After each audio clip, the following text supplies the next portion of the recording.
Hi everyone, my name is Francis Fortin. I am an associate professor at the Criminology School at the University of Montreal.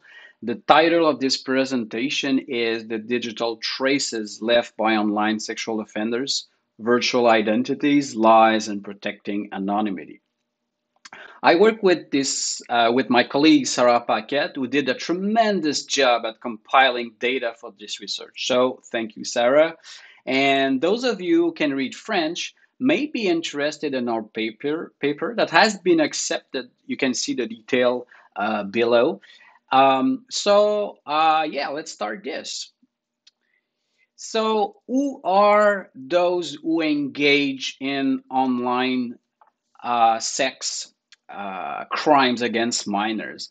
So, the purpose of this study is not to dive into this important question, but we know that while 12% of online sex offenders have been formally charged with offline sexual crime against children, more than 55% have admitted to committing such crime but have not been subjected to sanction. So, when we look at the different studies, these offenders, or at least some of them, would be willing to be deploy strategies, so clever or sophisticated, to actualize their deviant fantasy using the internet. So they use probably hiding strategies. So we look at the different literature, different studies. So while most consumers of child pornography engage in their virtual activities in a solitary manner, thus leaving few digital traces on virtual profiles, men who communicate with minors for sexual purpose are increasingly present on social networks and chat platforms. A variety of platform and application are now available on the internet user to chat, some even offering the possibility of creating detailed profiles, for example, Facebook, while others require few personal details to be registered, like Instagram. However, it remains at the discretion of the user to enter true or false information, of course.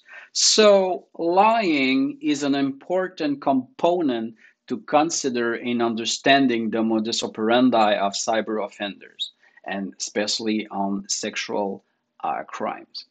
In a study of law enforcement agencies in the US, a significant proportion of men convicted of offline sex crime as a result of online solicitation of minors had lied to their victims about their identity.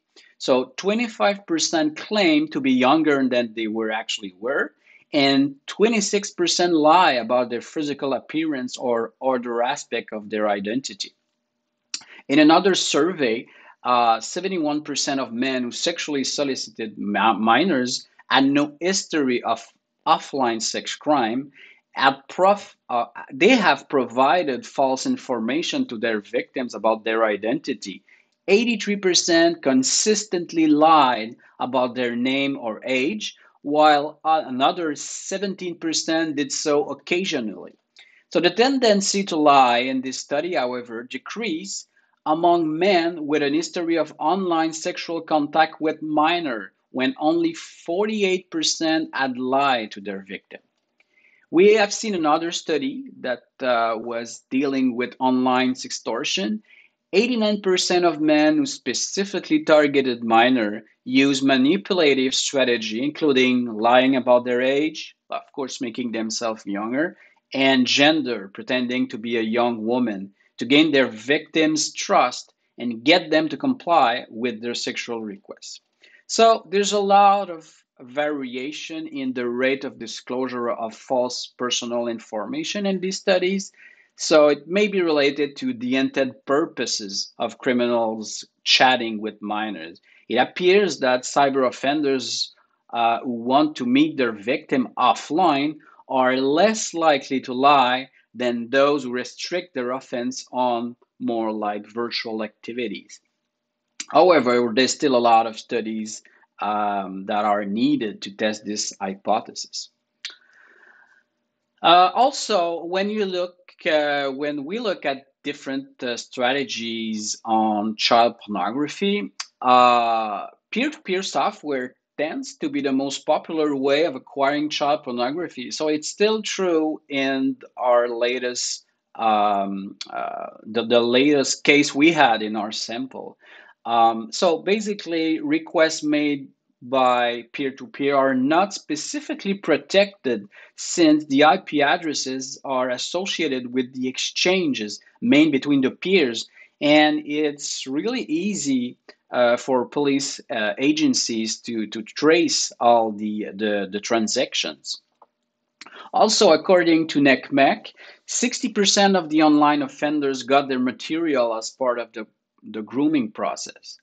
And finally, we don't have a lot of studies that deals with dark web browsing, but the latest we had is approximately 2% of the available content is devoted to child pornography, and that pedophile browsing would constitute more than 80% of the overall dark web traffic. So we don't have the latest numbers on that. We may expect a higher level of content available, but for now, this is the data that we have so far. So in the current study, we use the data from a research called PRESEL, that stands in French for the Online Child Sexual Exploitation Research Project. It is conducted jointly by the Quebec Provincial Police, Sûreté du Québec, and university researchers. The project aims to better understand crimes related to the sexual exploitation of minors committed through the internet.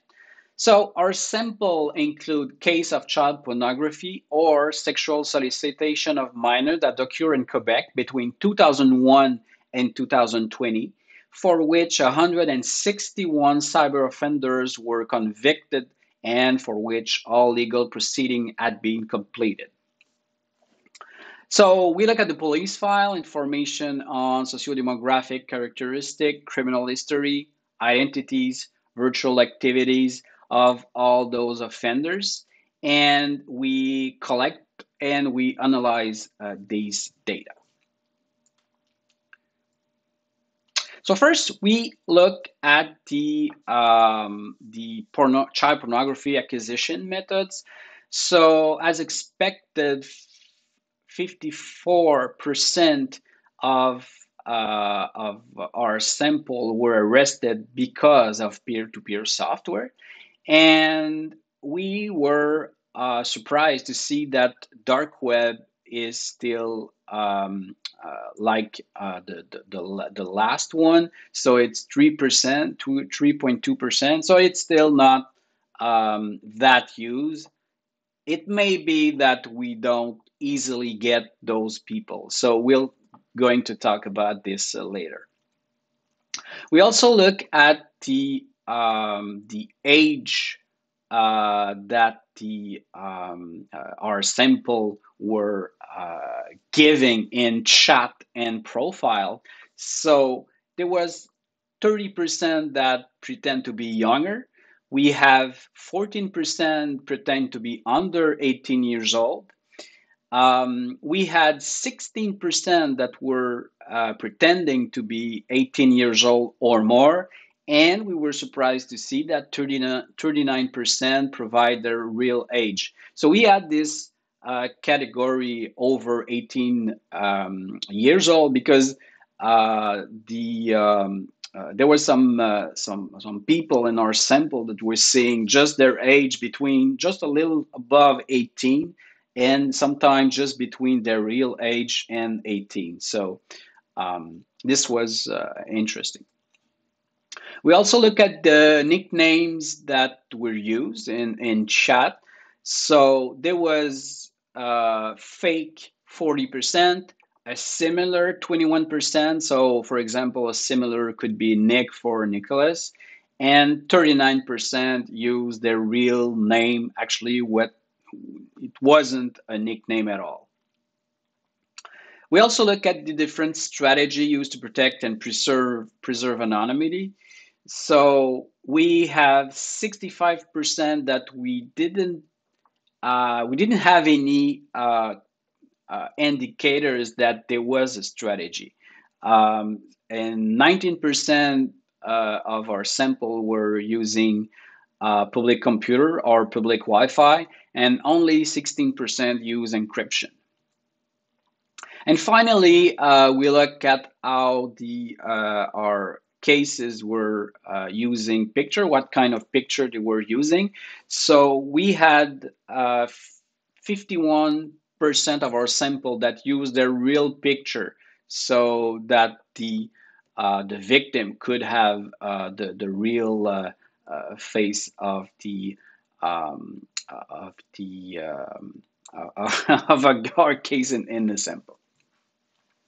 So, what did we learn on this short study? Of course, you can have more details in our paper.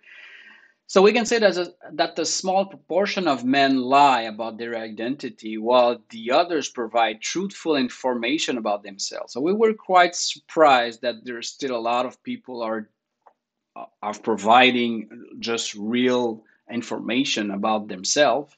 So all of those who lie about their age did so by making themselves younger, of course, but only slightly less than half did so by pretending to be a similar age to teenager.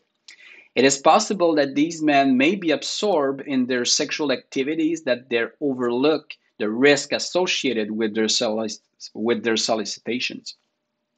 So only a minority of online sex offenders use technological tools to protect their computer system to avoid police detection. It may be due to a lack of technical knowledge of online offenders, but it is also possible that many of them perceive that the internet alone offers sufficient anonymity, thus minimizing the risk of being detected by the police. And taken together, these findings suggest that these strategy are more oriented towards seducing and gaining the trust of victims than towards preventing police detection per se. So, but there are still limits, of course, and this is an important limit because the use of police data leads to selection bias. Of course, the police detect the most visible case since the files are, of course, the result of proactive complaints or detection.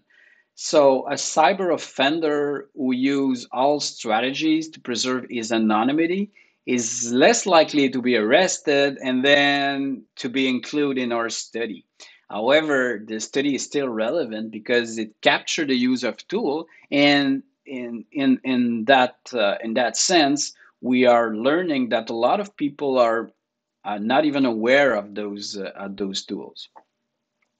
So so it contribute to the scientific literature, but this finding, of course, must be replicated because we may have a different a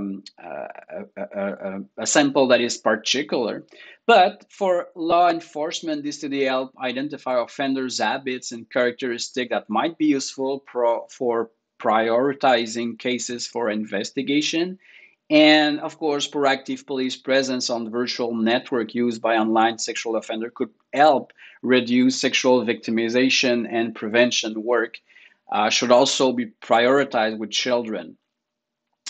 Also, programs should specifically target vulnerable youth to educate them about the inherent risk associated with their online activities, but also the strategy used by online sex offender to engage them in sexual communication or behavior. So thank you. Hope you learned something. So you can send me an email if you have further question. Thank you.